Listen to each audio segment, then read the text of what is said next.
এই যে অনেকে বিড়ি হারাম বলে না, চট্টগ্রাম আর সিলেটে বিড়ি হারাম বলা ঝামেলা, কারণ এ দেশের ইমামরাও বিড়ি খায়।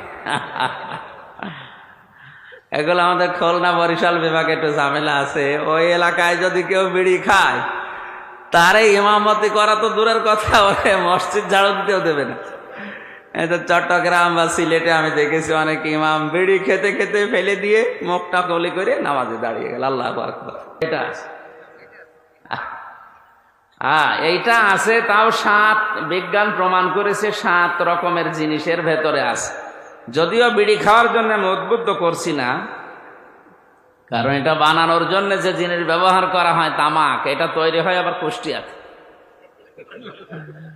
এ তো আমরা দেখি এই ভেড়ামারা, দৌলতপুর, মিরপুরে যারা চাষ করে, এ শোকাতে দেয়, ছাগলে পর্যন্ত খায় না।